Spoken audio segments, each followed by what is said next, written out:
Hoje é o dia conhecido como Super Quarta, onde nós temos resultado de taxa de juros americana e também resultado de taxa de juros aqui no Brasil. E esse é um dia muito importante, principalmente quando falamos da taxa de juros norte-americana. E por mais que a taxa de juros americana mudar pareça não afetar em nada a nossa vida, a verdade é que se os Estados Unidos sobem os juros, o mundo inteiro acaba sendo obrigado a seguir também essa direção. De outra forma, a maioria dos grandes investidores do mundo iriam direcionar seus recursos para os Estados Unidos, que estariam pagando um juros maior do que no seu país de origem. E nesse caso ainda teria a segurança do dólar, a moeda de reserva mundial. Mas nesse vídeo eu irei focar na taxa de juros brasileira, que teve o seu segundo corte de juros consecutivo após um longo período de quase 12 meses no patamar de 13,75%. E para conferir todos os detalhes, fica comigo até o final desse vídeo.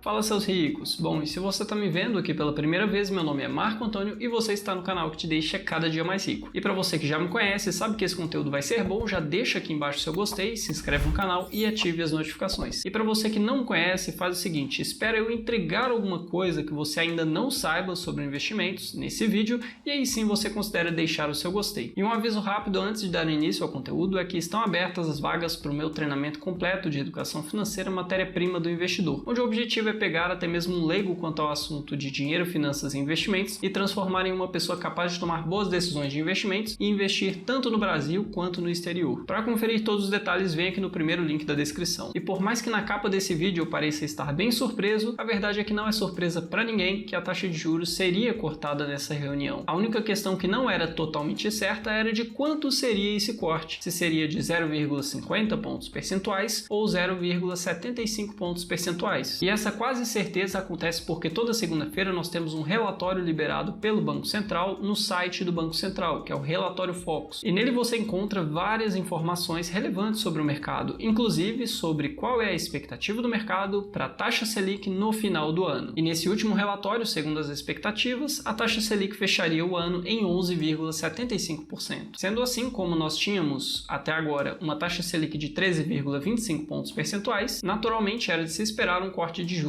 nessa reunião. E agora, até o final do ano, nós temos ainda duas reuniões do Copom, que é o Comitê de Política Monetária, que define aí qual vai ser a taxa de juros. Uma dessas reuniões vai acontecer nos dias 31 de outubro e 1º de novembro, são 2 dias de reunião, e a segunda vai acontecer nos dias 12 e 13 de dezembro. E normalmente elas acontecem na terça e quarta-feira, sendo que o resultado sai sempre na quarta-feira. Essas reuniões do Copom ocorrem a cada 45 dias, mas podem existir reuniões extraordinárias, em um período menor, diferente do previsto, mas há muito tempo nós não vemos uma reunião extraordinária. E aí muitos de vocês me perguntam quais são os impactos da Selic subir ou cair, o que isso impacta nos meus investimentos e no meu dia a dia. E existem vários impactos que você percebe com juros mais altos ou mais baixos. Mas primeiro vamos entender rapidamente por que o Banco Central mexe na taxa de juros. E isso acontece porque a taxa de juros é um instrumento de política monetária, normalmente utilizada para manter a inflação sob controle. Então quando você tem, por exemplo, um acontecimento na economia que gera inflação,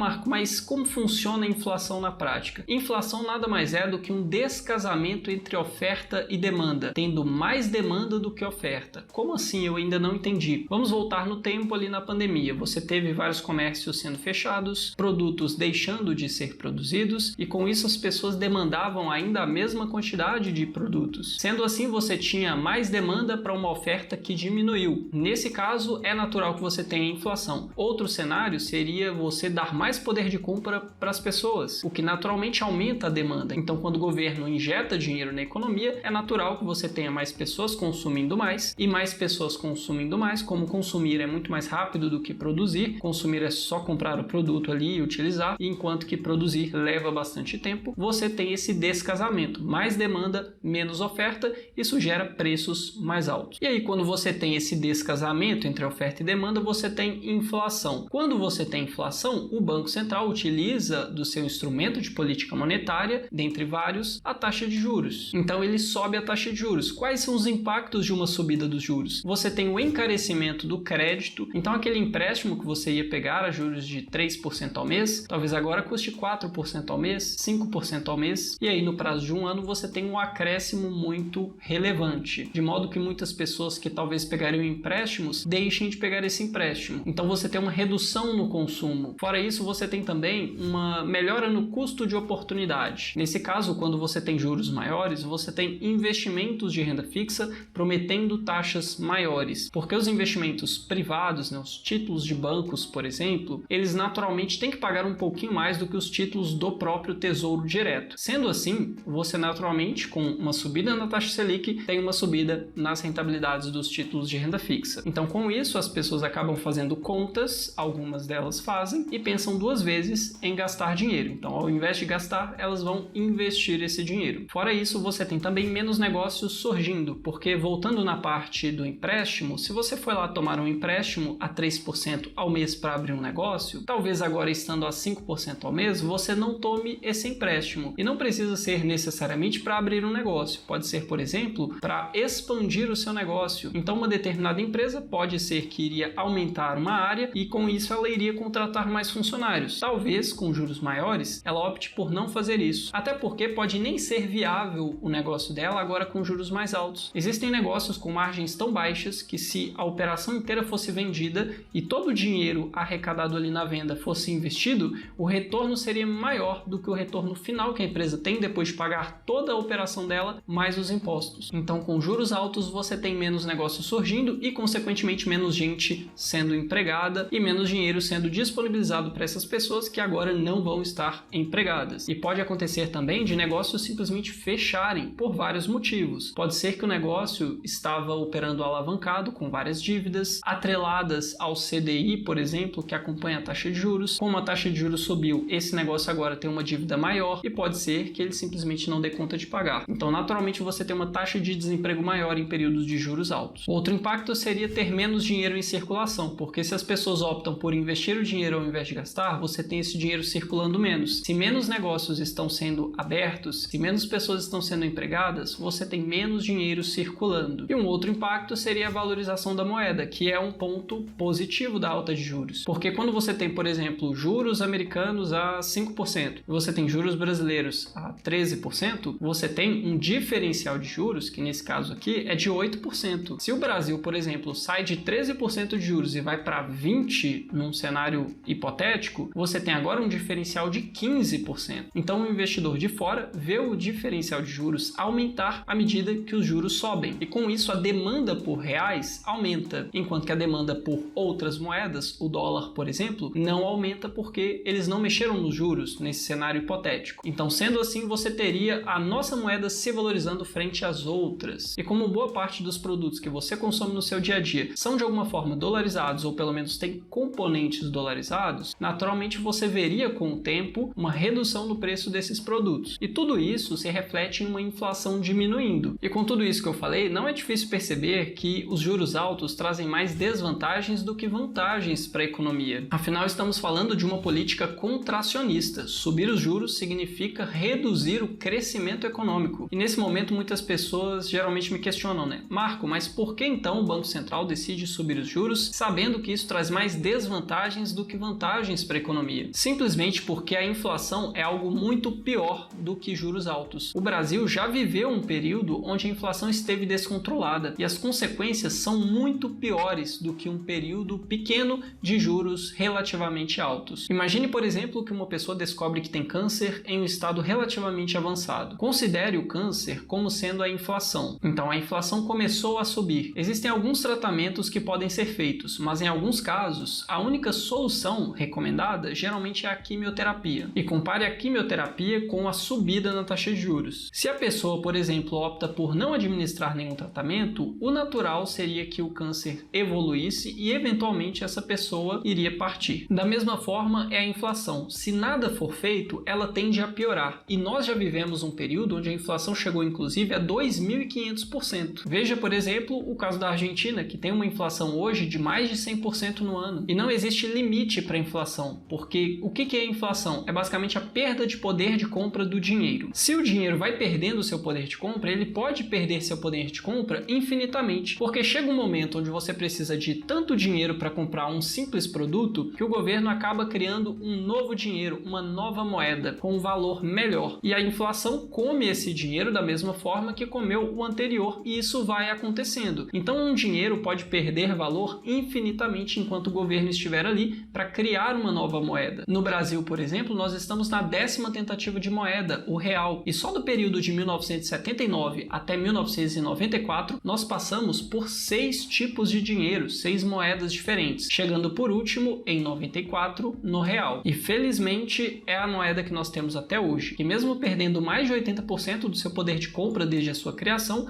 nós podemos dizer que o real deu certo. E agora falando de juros baixos, quando a inflação já se mostrou controlada, geralmente o Banco Central começa a reduzir os juros, e ele faz isso de maneira gradativa, porque todo movimento que é feito na economia, os juros, por exemplo, só é percebido na economia depois de mais ou menos 9 meses, e por isso a queda de juros geralmente é um processo gradual administrado pelo Banco Central, até porque seria muito perigoso para a economia o Banco Central reduzir de uma vez, porque isso poderia surpreender o mercado de maneira negativa. E não é como se, reduzindo a taxa Selic, você automaticamente teria uma redução nas taxas de juros futuros, porque a precificação das taxas de investimentos, empréstimos, esse tipo de coisa, é definido por expectativas de mercado e não em si por conta da taxa Selic. Por isso, quando eu vejo nossos atuais governantes criticarem a política monetária do Roberto Campos Neto, atual presidente do Banco Central, isso só demonstra a falta de conhecimento sobre a economia que esses governantes têm. Lá atrás, no governo da Dilma, nós vimos isso. A tentativa de baixar os juros na canetada acabou gerando maiores incertezas quanto ao futuro do país, e isso fez com que as taxas de juros futuros subissem muito. Então, as decisões do Banco Central precisam estar alinhadas com as expectativas do mercado. Não é simplesmente fazer o que quer. E também seria meio injusto culpar apenas o Roberto Campos Neto pelas decisões tomadas pelo Banco Central. Afinal, ele é o presidente, mas existem várias outras cabeças, muito inteligentes também, que tomam as decisões em conjunto. E essas decisões têm sido unânimes. E se a decisão do Banco Central estiver alinhada com as expectativas do mercado, o que você tende a ver é uma redução na taxa Selic e também uma redução nas taxas de juros futuros. Se, por exemplo, você tem uma redução na taxa Selic e você tem um aumento na taxa de juros futuros, é porque o mercado percebe o futuro do país como mais arriscado ou pelo menos incerto, de modo que pode ser que no futuro as taxas de juros subam para conter uma inflação que subiu posteriormente. E quando falamos dos investimentos de renda fixa, alguns são mais afetados pela taxa de juros do que outros. Alguns, inclusive, nem são afetados. E sem sombra de dúvida, os mais impactados pela mudança na taxa de juros seriam os investimentos pós-fixados atrelados ao CDI. Porque o CDI é uma taxa utilizada pelos bancos para um emprestar dinheiro para o outro, e essa taxa também é utilizada nos investimentos. E ela fica sempre colada ali na taxa Selic, 0,1 pontos percentuais abaixo da Selic. Sendo assim, com uma queda contínua na taxa Selic, o que você tende a ver é todos os investimentos que são pós-fixados atrelados ao CDI pagando de forma efetiva cada vez menos. Por exemplo, se o investimento paga 100% do CDI, ele paga 100% da taxa CDI que está em vigor naquele momento. E com uma queda na taxa Selic a cada 45 dias, a cada 45 dias o seu rendimento efetivo vai diminuir nesses investimentos. Marco, então é para fugir desses investimentos? E não é bem assim, mas existe uma forma de você se proteger. Na renda fixa existem vários tipos de investimentos. Tem, por exemplo, esses atrelados ao CDI, que, como eu falei, são bem prejudicados. Você tem também títulos pré-fixados, que tem uma taxa de rentabilidade fixa no momento do investimento. O melhor momento para você investir em pré-fixados, geralmente, é em um período onde os juros estão bem elevados e ainda é bem incerto o que pode acontecer. Então seria, digamos que, uma aposta. Geralmente esse é o momento onde você consegue as melhores taxas em títulos pré-fixados. E eu já te adianto que o melhor momento para títulos pré-fixados foi no ano passado, em 2022. Hoje você até encontra taxas interessantes, mas essas taxas já estão precificando uma queda de juros. E em 2022 ainda não existia uma precificação futura. Pelo menos era tudo muito incerto, então as taxas estavam bem elevadas ainda. E outros investimentos são os títulos atrelados à inflação, ou seja, os títulos IPCA+.